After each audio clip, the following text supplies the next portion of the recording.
Hello mga ka-life, it's me once again, Vox Life Vlog. So, our video for today is about unboxing. Mag-unbox tayo ngayon ng Gimbal stabilizer, selfie stick tripod. So, this is it guys, nabili ko siya sa Riyadh for a matter of 150 riyals. So, parang napamahal nga ako kasi sa Pilipinas nung may nakita akong isang review about this model. Mura lang siya. I think the price sa online shopping is 1,200 plus. I think 1,280 if I'm not mistaken. So dito, mahal siya. So binili ko siya kasi wala akong choice dahil naiwan ko yung aking tripod sa phone. So it's okay naman kasi nagandahan ako sa kanya. So, guys, kung hindi pa kayo nakasubscribe sa akin channel, please do to subscribe. And please don't forget to hit the notification bell para updated kayo sa aking mga new videos. Tara, guys, samahan nyo ako sa aking pag-unboxing. Let's go!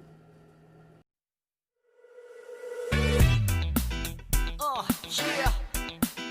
Bring you home. Yeah, come on.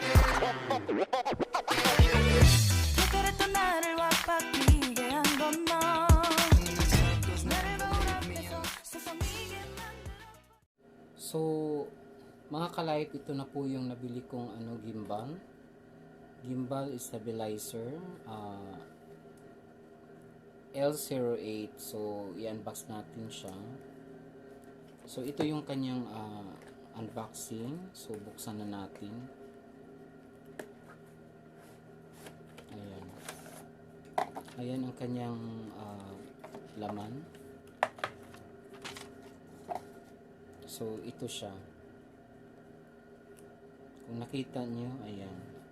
Medyo may kabigatan. Ito siya.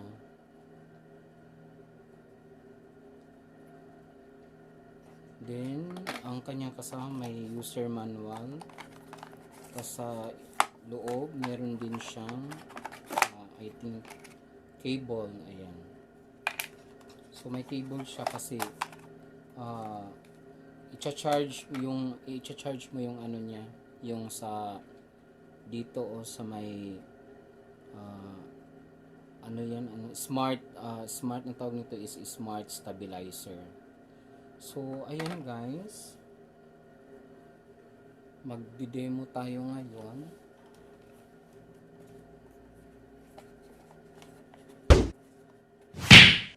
So ganito siya. I-open mo lang ganyan. Ayan.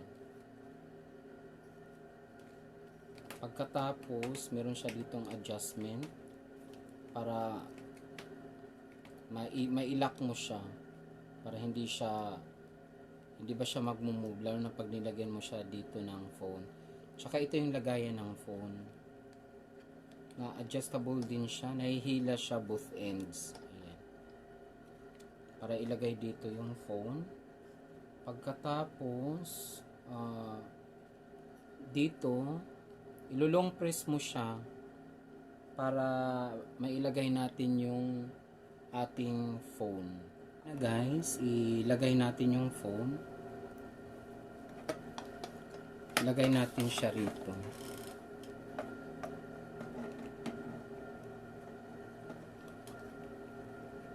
Mahirap siya ilagay. Ayan. I-balance nyo lang. So, ayan siya guys. Umiikot-ikot siya. So, ngayon, para ito po pwede rin siyang paikutin mo siya, yung paganyan. Na ano din siya dito, nalalak sa likod. Ayan. Pag pinipress mo siya upward, ayan, maglalak na siya. Hindi na siya gagalaw. Ayan. Tapos ngayon guys, ipapakita ko sa inyo kung ano ang use ng itong smart stabilizer. Dito guys, ilulong press mo lang siya para ma-on. So yan, naka-on na siya guys. Ayan.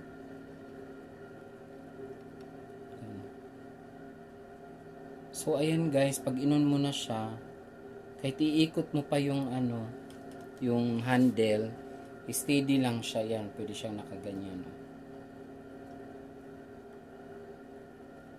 Yan, naka-on na siya ha. Tingnan mo yung naka-green light na siya. Ayan. So, kahit nakaganon ka, i-move mo siya ng angle. Ayan, steady yung phone. Kaya maganda siya. May kabigatan siya. Tapos ito yung remote niya. I-ano mo lang siya. Natatanggal to it. Tapos kung gusto mong i-extend, ayan, na-extend siya. Na-extend siya hanggang, ayan, mahaba siya. Mahaba yung kanyang So, i-ano natin. Tapos pakita ko lang sa inyo, yan na tatanggal ang kanyang remote. Kasi halimbawa pag nagsi-selfie stick ka, diba? So maganda siya. So far so good. Trinay ko to sa Riyadh nung pumunta kami. Siya yung ginamit ko. Pero pag ang ganda, pag pinatay mo siya dito, ayan, ilolong press mo ulit siya, patay. Yan dito umiikot na siya. Ganyan. So ang purpose nung kaya na-achieve natin yung stabilizer pag naka-on yung smart stabilizer niya rito. So ayan, gustong gusto ko siya. I love it. I-on ulit natin. Ayan na. Kahit anong ikot mo, ayan. Na-extend ang kanyang Tsaka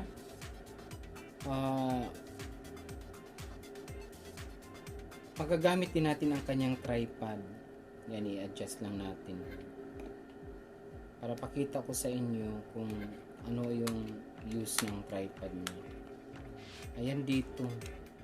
Bubuksan mo lang to.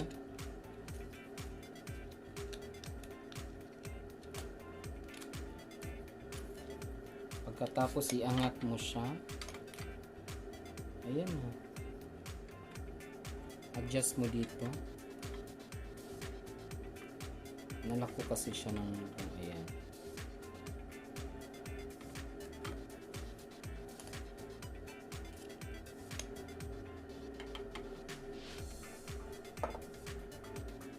Ayan na siya.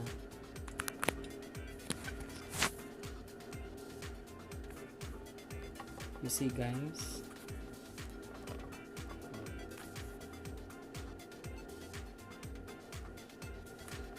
Yan, nakaano na siya, nakaangat.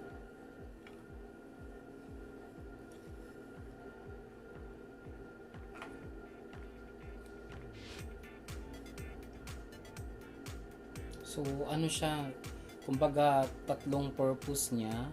Selfie stick, ayun yung tripod. Ayan.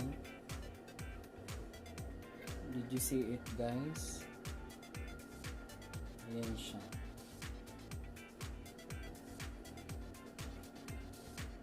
So ano siya, gimbal stabilizer, selfie stick, tsaka tripod. So 3-in-1. Ang ganda niya.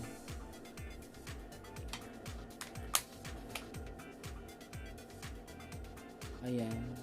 Yun, pag umiikot. Kahit iikutin mo siyang ganun, yung handle niya, steady lang yung steady yung phone niya. Oh, ganun. See?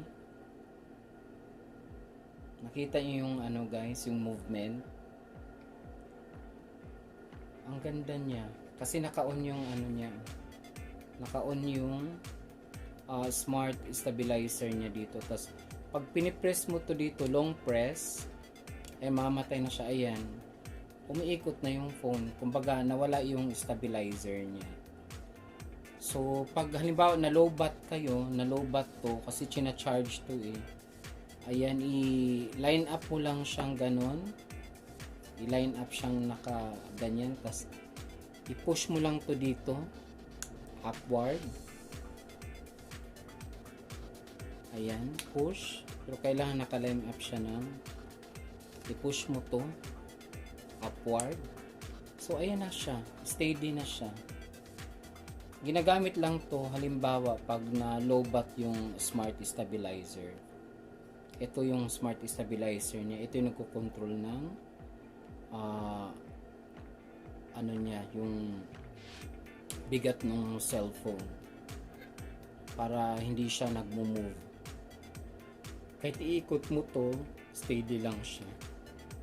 So halimbawa pag hindi pa siya nalobat, syempre di mo siya, wag mo muna itong gamitin para magamit natin yung smart stabilizer niya. Long press and that's it, naka-on na siya. Nakita niyo yung green lights, ayan, ito. So yan na yan. Oh, tsadan. Kahit ano mo pa siya guys, ano mo sa gilid, steady lang yung phone niya, ganyan. Maganda siya pag kumukuha ka ng video sa labas. Ako usually kasi yung ginagamit kong video is cellphone kasi hindi siya masyadong bulky. Unlike sa camera, Diyos ko, ang dami mong gagawin, palagyan mo pa ng mic and everything. Ito carry na. So guys, that's all for today, and I hope you like my unboxing for Gimbal stabilizer L08. And thanks for watching, and best regards to all of the team Cactus. Ayan, sa lahat ng mga members ng Team Cactus. Assalamualaikum sa inyong lahat. Bye!